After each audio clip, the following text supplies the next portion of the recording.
Every time you try to do like that only, go to this sheet and click on it and directly you do. Okay, sir. Fine. For 1 week only, I'm training them. It will be finished. Okay. Right. Okay, sir. I will manage.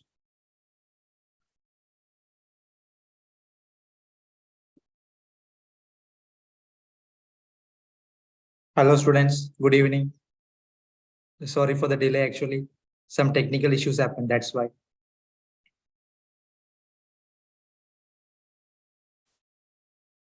So JNV Karimnagar students, right? Good evening. Good evening. Other students also, very good evening.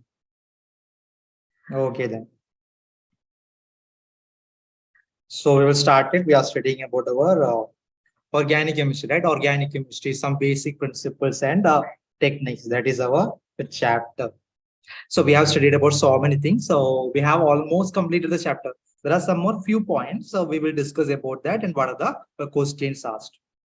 So first of all, I am asking you whether my audio, this video, screen, everything is visible or not, because some technical issues. That's why I'm asking you. I hope everything is fine now. So we have to start the class. We have to start the class. So before introducing some new topics, we have to go through what we have studied in the last class, right? So we will go through the last few things that we have studied. So I think JNV Karimnagar students has attended the last class. In the last class, we have studied about aromaticity. So this is a neat question, previous year question. So there are certain conditions for a compound, organic compound to be aromatic in nature. So what are those conditions? It should be cyclic. There should be a cyclic ring. It should be planar in nature, planar. Then there should be conjugation present, conjugation. Then it should follow 4n plus 2 pi electron rules. That is known as Huckel rule. So can you tell me the answer? The answer for this question. What about the first? That is our benzene. So benzene, of course, it is aromatic in nature. Benzene, cyclic ring. Then it is planar. sp2 hybridized carbon atoms are present all over. Then conjugation pi sigma pi conjugation is present. So this is aromatic. This is aromatic in nature. So this is aromatic. So next one, we have naphthalene. So naphthalene also all sp2 carbon. Then cyclic, planar, conjugation, pi sigma pi conjugation is present.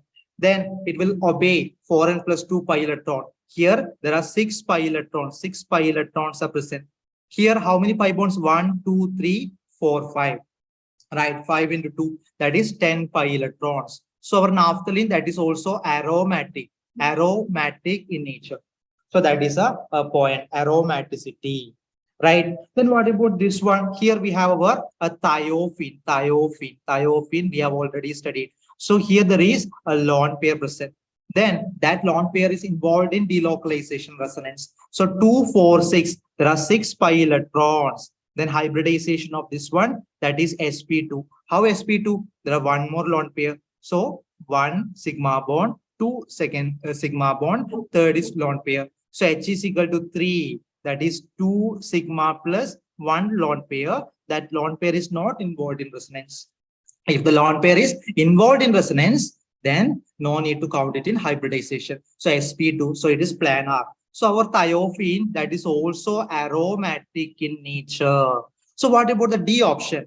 So you know the correct answer now, right? So A, B, C, we have checked. What about D? So here D, there is an sp3 hybridized carbon atom, not sp2. So it is not planar in nature. So cyclic, yeah, that is correct. Planar, no, not sp2 hybridized carbon atom. So this is our non-aromatic. So this is non-aromatic in nature. So the correct option, that is option D. Okay, so that is the answer for NEET 2013 question. So that is done and attested. So let us study about today's topic. So we are studying about purification techniques. In purification, based on the nature of the impurity and organic compound, we have to select the technique. Which technique we have to use to purify this organic compound.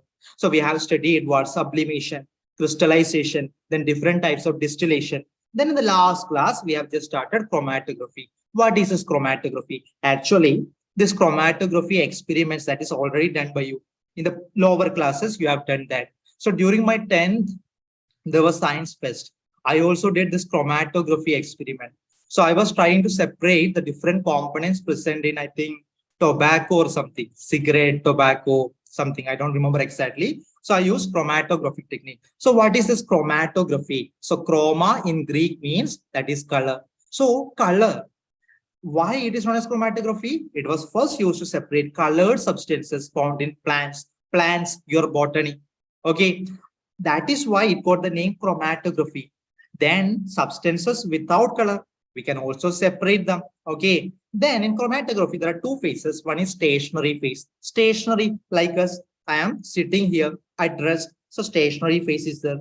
Then there is second one more phase. That phase is known as our mobile phase. So that mobile phase is moving over our stationary phase. That is happening. Then different types of chromatography we have studied in the last class. So why we are using? We want to separate the different components present in a mixture, right? Then there are different types. Which are the different types of chromatography? There is adsorption chromatography. Second one is partition chromatography. So that is AP, not Andhra Pradesh. It is AP, adsorption and partition. Then we have studied in adsorption chromatography, there is TLC. What is TLC? Thin layer chromatography. And one more, that is column chromatography. So we can remember ATC. Okay, not traffic control system. Okay, air traffic. So ATC, that is the first one. Second one, partition chromatography. In that there is paper chromatography. In the previous class, we have done a previous year question. Paper chromatography belongs to which type of chromatography? Adsorption, partition, different options were given. So very simple. So it is a partition chromatography. So we have studied all these things in the previous class. Then adsorption chromatography, it is based on the extent of adsorption. Different components are adsorbed with a different extent. Okay, which are the adsorbent? What is adsorption? What is the difference between adsorption and absorption? Silica gel, that is white colored powder. It is adsorbing moisture. In electronic devices, you can see this silica gel. Then alumina gel, it is also an adsorbent, right? So types based on principle of differential adsorption. So we are classifying adsorption chromatography into two, that is column chromatography. In column chromatography, cylindrical columns are used. Then what about thin layer chromatography? It's a thin layer of adsorbent is made on a glass surface. That is why it is known as thin layer chromatography. Okay, so these are the different types of adsorption chromatography that we have studied in the last class. Let us study about column chromatography. So what is happening in this column chromatography? It is based on separation of mixture of a column of adsorbent packed in a glass tube. So here you can see a glass tube. Then here we have an adsorbent. Then I have a mixture. In that mixture, different components are present. Then I'm taking a solvent. I have a solvent present. So in that solvent, I'm mixing this item, this compound, and I'm pouring it over our adsorbent. So this is our adsorbent, that is stationary phase. It is at rest. It is waiting for the mobile phase. So in mobile phase, that is solvent and mixture of compounds are present. So I am pouring it over this stationary phase. Then what will happen? So here, look at here. Here, A is a component. B is a component, C is a component. There are three components in our mixture. So we want to separate A from this, B from this, C from this. How to do that? So it is based on the phenomena of adsorption. So in second figure, after some time, so it is coming. So stationary phase is there. So mobile phase is coming. With that, three friends are present, A, B, C. Then after some time, our A is saying, I am tired, so I can't travel with you. So I will stay with our adsorbent. So it is coming down. So A is staying here. So A is saying, I am tired, I can't walk, I can't run with you. So A is there. A is in good connection with our stationary phase or adsorbent. Then after some time, what is happening? So now our mobile phase has B and C. After some time, our B is saying, A mobile phase, I am also tired, I can't run with you. So I will stay with our adsorbent, that is our stationary phase. So next A, it is there. Then after some time, B, it is tired. Then after some time, this mobile phase in a solvent, it is moving fastly. So C is also saying, so I tried my best, I can't run with you. I am also I also want some rest. So C is also resting at that point. So A is resting at this point, B at this point, C at this point. So A, B, and C, they are separated.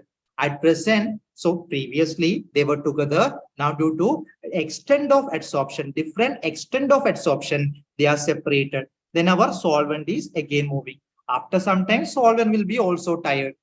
So using this technique, we have separated different components present in a mixture. So that is a point, column chromatography. A is tired, then B is tired, the last C is tired. Or tired, or we can say A. A is in love with our adsorbent, stationary phase. So after some time, A is saying, I am not coming with the solvent. I'm staying with our adsorbent. So there is good connection with our component A and adsorbent. Or I can say force of attraction between A and adsorbent, that is very high, right? What about C? C is not in good connection with adsorbent. But after running a lot of distance, it is getting tired. Then finally, it is making some bond with our adsorbent. So C wants to stay there because it is highly tired. Okay. So relation between A and adsorbent, that is very good. Force of attraction is very good. Then adsorption, that is very high for A. It is easily getting adsorbed because of the good connection between A and adsorbent. So that is the thing. Okay, I hope column chromatography that is clear to you. This is about column chromatography. What is next? That is our thin layer chromatography. It is based on separation of substance of a mixture of a thin layer of an adsorbent coated on a glass plate. So here I have a glass plate. In that glass plate, I am coating a thin layer of adsorbent. You know different types of adsorbent. Adsorbent is a surface which provides space for our gas to stick. So our adsorbent, that is the surface provider. Adsorbate, it is a gas coming and attacking or sticking on our adsorbent. Okay, so we have a thin layer of an adsorbent coated on a glass plate. Then after that, I'm drawing a line here. Okay, just for a measurement, I'm drawing a line. That line is known as baseline. After that, I'm taking the mixture, a drop of the mixture, and putting it on this glass plate. So this is our drop. This is our drop. Okay, that is our mixture. Then baseline is present. So thin layer of chromatography plate. Then thickness, it is there. No need to consider the thickness and everything. So solution of mixture, that is our mixture. A drop is a dead. Then after that, I'm taking this glass plate and putting it in a solvent. Then this jar is closed. What will happen? Due to capillary action, our solvent will rise. Then the solvent is rising. The solvent will take this drop, this mixture along with our solvent. So this drop is moving along with our solvent. So both of them are moving. So now look at the position. So our drop is present here. What about solvent? This solvent is moving. Finally, it is stopping. So the position of our drop, position of solvent, that is different. Or I can say this is our baseline. The distance traveled by the base, our point from the baseline is different. The distance traveled by our solvent from the baseline, that is also different. So you have to measure the distance. So you can easily measure the distance of the solvent which has traveled from the baseline. So what is that? That distance is known as y. So y is that distance. The solvent, the distance traveled by the solvent is known as y. So what is x? That is a distance traveled by our mixture or that drop. So a definition is given. Components of mixture move up. So components of mixture is moving along with the eluent or a solvent to different distances depending on their degree of adsorption. Suppose in this drop, different components are present. So this mixture will travel along with the solvent. Then the same situation, last case. So some components will be tired, then it will stay here. Some will travel some more distance, it will stay here. Then other components, it will travel some more distance, it will stay there. So that is happening here also. Then we have to measure the distance. This point is very important in JEE as well as NEET. What is this retardation factor or RF factor? Or we will call it as RF value. What is that? It is a distance moved by the substance. What is the substance? That is our mixture, that drop. So distance moved by the substance from baseline. So that is why we have drawn a baseline. So that distance we know. Then divide that by distance moved by the solvent from baseline. So first numerator, the substance or mixture. In denominator, solvent. If you find this one, we will get RF value. Suppose I'm taking our substance. It is moving 10 meter. Not 10 meter, that you know, right? So 10 meter, and our solvent, it is moving 20 meter. Then can you tell me the retardation factor? So can you tell me the value? So 10 meter divided by 20. So 1 by 2, right? So very simple. So that is how we are going to find the RF value. So this is a JE question. JE it was asked. This question was asked. Okay. Then if there is good connection between our component and our adsorbent, then this component will say, solvent, you can go. I will stay with the adsorbent. Okay. So an example, there are so many examples for you. So relative adsorption of each component from the mixture. In thin layer chromatography, the spot is there. So that drop or that spot is moving along with the solvent. If it is colored, then we can easily see that. We can easily find the distance traveled by the spot from the baseline. If it is not colored, if it is a colorless compound, how can we find the location of this spot? So there are different techniques for that. So one is put it under ultraviolet light, then it will be visible to us.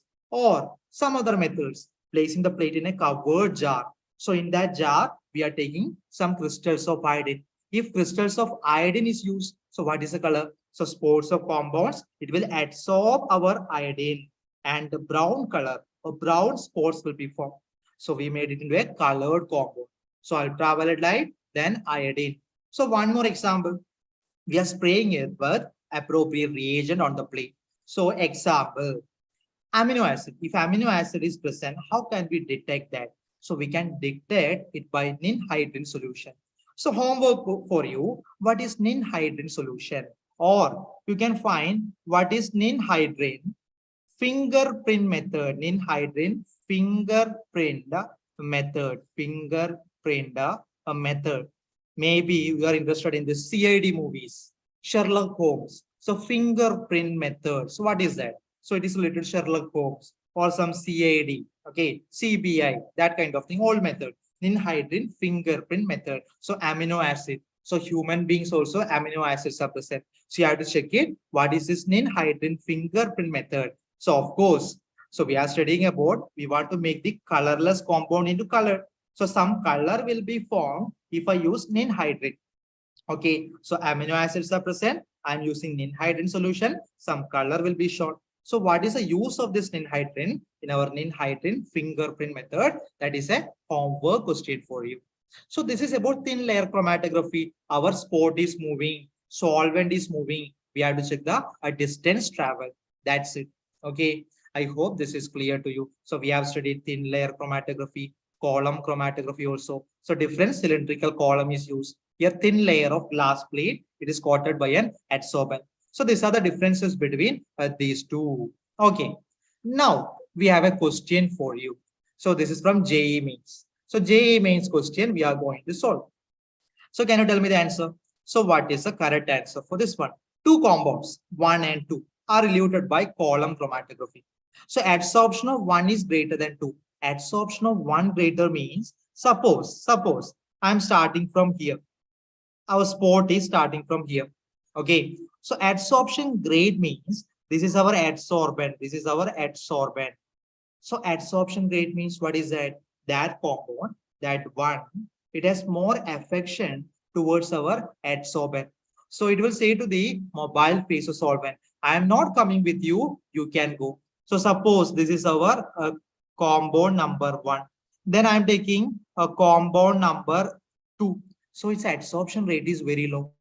So what is happening here? It will travel a long distance. After getting tired, it will get adsorbed to our stationary phase. So distance traveled by this one, that is more. Suppose I am taking it as 20 meter.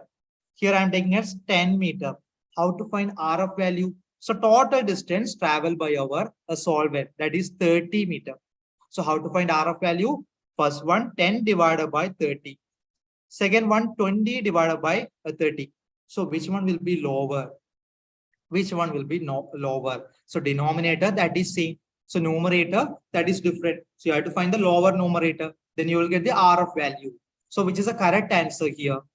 JNV Karimnagar students, can you tell me the correct answer here? So what is the correct answer? So two compounds, 1 and 2, they are moving.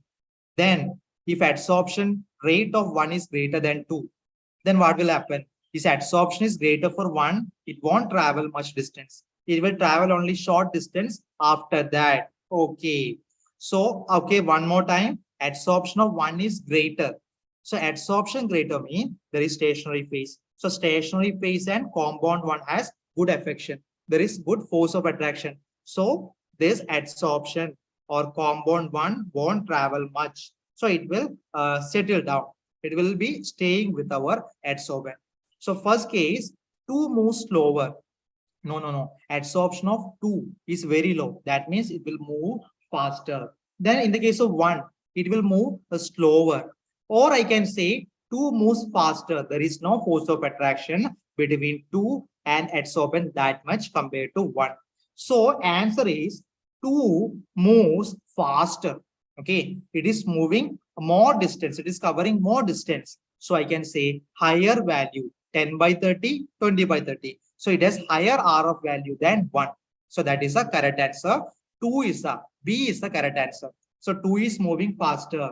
Why not 1? So 1 and adsorbent, good affection. So it is asking the solvent, you can leave, I will stay here. I'm not ready to run with you. So that is happening. So 2 is moving faster with our solvent. That is our mobile phase. Okay. Then RF value, what is that? Distance traveled by the component divided by distance traveled by the solvent. So you will get greater RF value for the compound 2. Is that okay, Karimnagar students now? Adsorption more means it won't travel much distance. It will settle there. It will stay with the adsorbent. Is that okay for you now? I hope now it is perfect. So 2 moves faster and has higher RF value than 1. So that is a correct answer. That is a correct answer here. Okay. If it is clear, we will move forward. Okay. So next one, partition chromatography. So what is happening? Partition chromatography, same principle almost. It is same principle. So let us check what is happening. So we have a chromatography paper. So that is our stationary phase. In this chromatography paper, some water molecules are trapped. These water molecules are acting as a stationary phase. Okay. So stationary phase, that is that. Second, we should have a mobile phase. This mobile phase will move over the stationary phase. That will happen here. So what is happening? Chromatography paper in 2 different shapes. So you can see the shape of the chromatographic paper in the first picture. Okay, so there is a jar, then it is closed with a cardboard piece, then solvent is present. So similar to the previous case, there is a sport, then solvent will rise due to capillary reaction. Then different compounds will be present at different height due to different extent of adsorption. So this is one shape. So this one, normal filter paper, that is another shape. Okay, different techniques. Then same thing, there is a jar, it is closed with a cardboard, solvent is present, baseline we have marked, then there is a spot. Spot means that is our mixture. Okay, so that is our partition chromatography. So in partition chromatography, so what is happening? Same procedure. Solvent rises up the paper by capillary action and flows over the spot. Different components are present. These different components will travel along with our solvent. Okay, then spores of the separated colored compounds are visible at different height. Suppose our components are colored, then it is visible. We can see our different components at different height as it is colored. If it is not colored, so how can we see that? So in the presence of ultraviolet, in the presence of iodine vapors, then in hydrogen solution for amino acid. So the point is, spores of the separated colored compounds are visible at different height from position of initial spore. So this is our initial spore. This is our initial spore on the chromatograph. That is our chromatographic paper. Okay, so that is our partition chromatography. Partition chromatography, spots of colorless compounds may be observed either under UV light or by the use of an appropriate spray reagent. So there are different techniques to make a colorless compound to a colored one. We have already discussed that in the previous case, right? So that is our partition chromatography. Then paper selectively retains different components according to their differing partition in two phases, stationary phase and mobile phase. If it has good affection towards the stationary phase, it will stay, it will travel less distance, or I can say adsorption is higher. Okay, then RF value, you can find the distance traveled by the component divided by the distance traveled by our solvent. So that is a point about partition chromatography. So is that clear? So we have studied about different partition chromatography. In that, we have studied paper chromatography. Then in adsorption chromatography, we have studied about thin layer chromatography and our column chromatography. So based on these things, these purification techniques, direct theory type questions will be asked. So they will ask the question, they will give the options. You have to directly take the correct answer. So no need to do any calculation. Okay, so you have to go through these purification techniques in JEE and NEET. The questions are asked from this portion also, but very simple question. You have to check the examples. So in this method, which components are separated? Okay, we have discussed that in the last class. I hope up to this, it is okay for you. It's all about a purification of different purification techniques for different organic compounds. So purification is done. So now we have our organic compound. Now we have to find which are the elements present in that organic compound. That is detection of the elements we have to do. Suppose in one organic compound, carbon, hydrogen, oxygen is present. Sulfur, nitrogen is not present. So we have to identify which are the elements present in that organic compound. How to identify that? There are different tests to identify the presence of different elements in organic compounds. So we have to find which are the tests suitable for us. So let us check that. So this is known as qualitative analysis of organic compound, not quantitative. Qualitative means we are detecting the presence of the some elements. Okay. Quantitative means we have to determine how much amount is present. What is the percentage of carbon present in an organic compound? So that is quantitative. So we will study about quantitative analysis later. Now we are studying about qualitative analysis of organic compounds. So what is qualitative analysis? It helps to detect the presence of these elements present in organic compounds. So we are just simply observing which are the elements present in this organic compound. So there are so many elements present, right? So we can check for carbon, for hydrogen, we can check. If it is oxygen, so which test we have to use? We will study about that. If it is nitrogen, which test to identify nitrogen? Then sulfur, then what is X? That is our halogen, chlorine, bromine, iodine, etc. Okay, then last our phosphorus. So carbon, hydrogen, oxygen, nitrogen, sulfur, halogens and phosphorus, we will identify. So we will study about the test, how to detect the presence of this element in organic compound. So what is given in starting? That is our carbon and hydrogen. So we have to study about carbon and hydrogen.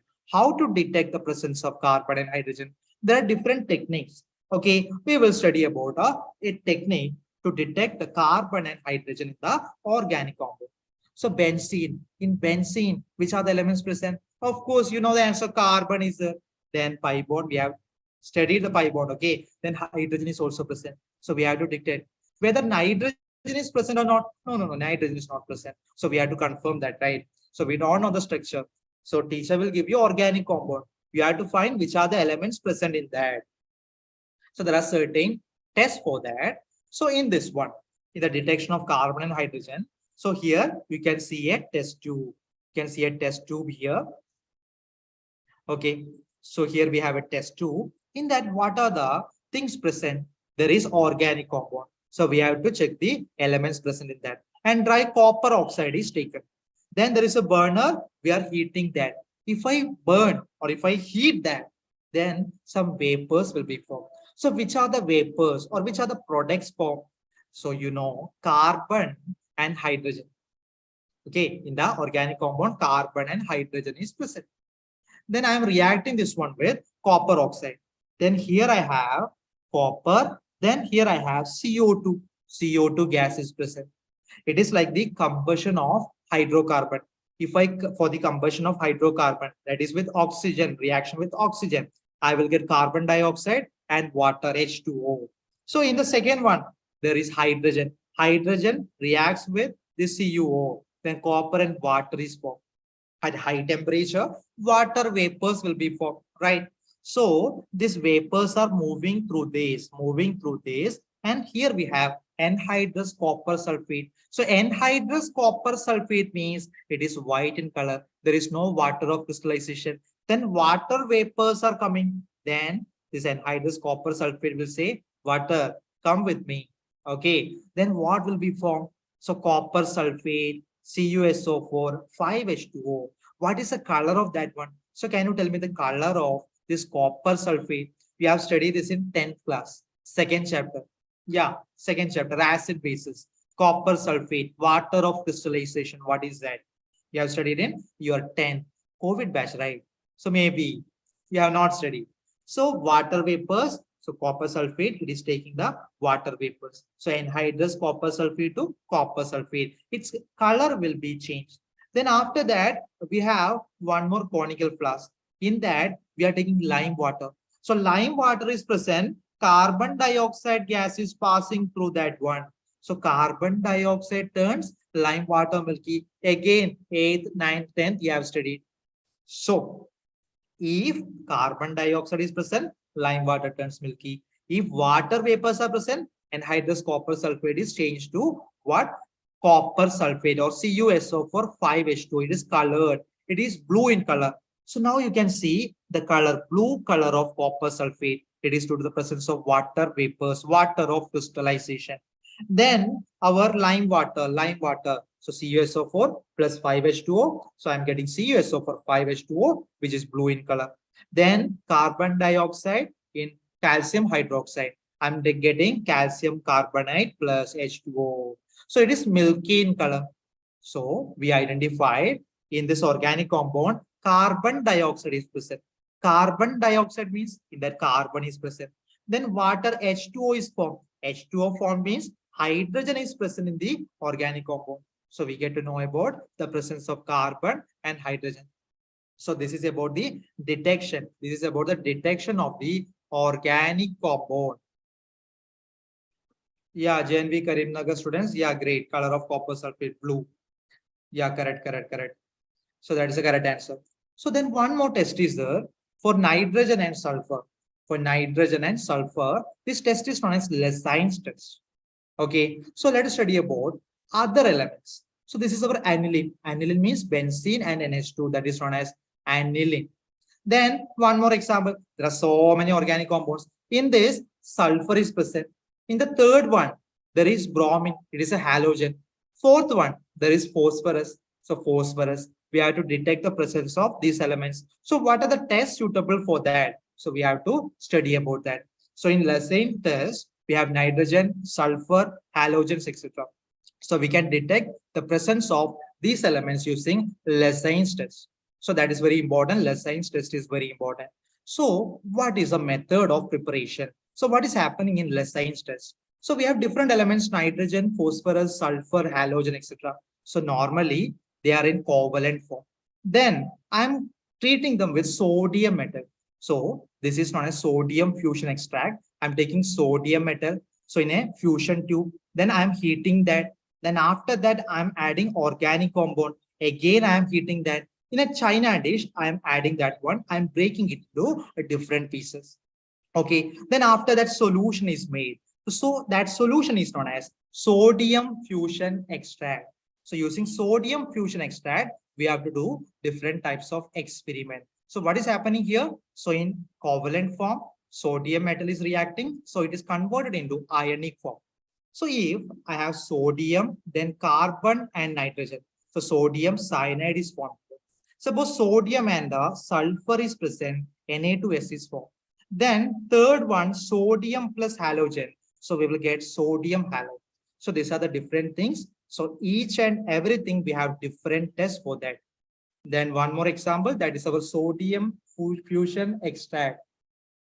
Okay, so here it is extracted from the fused mass by boiling it with distilled water, that is known as sodium fusion extract. So that is there is a method of preparation in higher classes, in degree classes. You will study about sodium fusion extract. Okay, so what is a test for nitrogen? So we are taking sodium fusion extract. To that, we are adding ferrous sulfate. So what is ferrous sulfate? There is an equation for that. So this is our sodium fusion extract. If carbon and nitrogen is present, NaCN is formed. Then NaCN, that is reacting with FeSO4, that is our ferrous sulfate. Then what is formed here? Na4 FeCN6. So that is a product form. So what about the color of this product?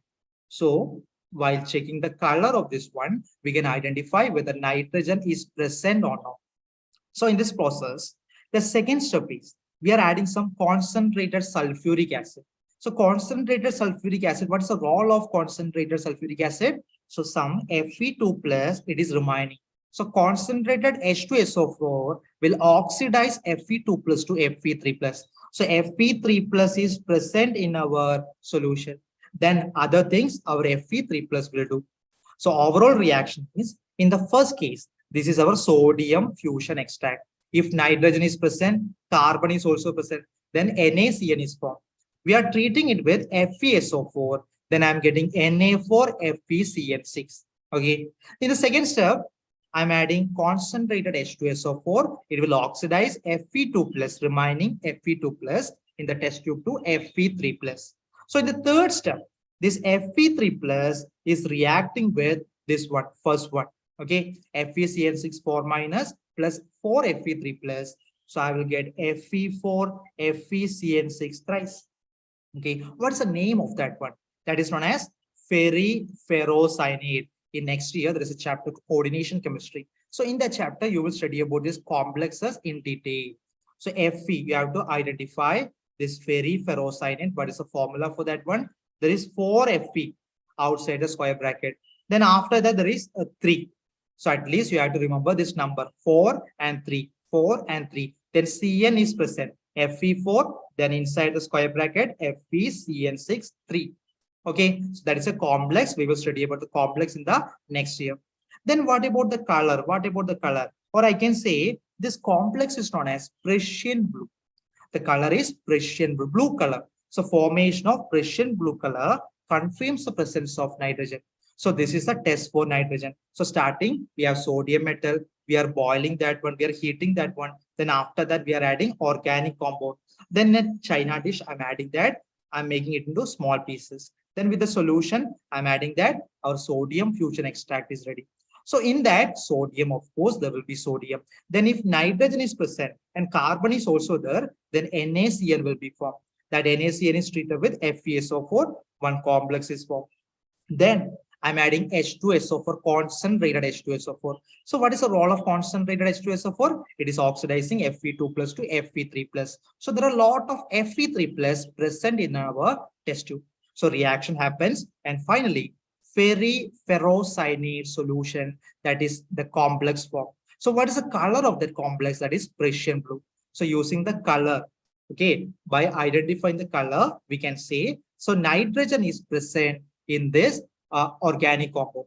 So that is a test for nitrogen. So you have to remember Fe4, FeCN6 thrice, the color Prussian blue in color. This confirms the presence of nitrogen. What about sulfur? For the detection of sulfur, there are 2 types of tests. One is lead acetate test. Second one is sodium nitroprusside test. So we have already studied sodium nitroprusside.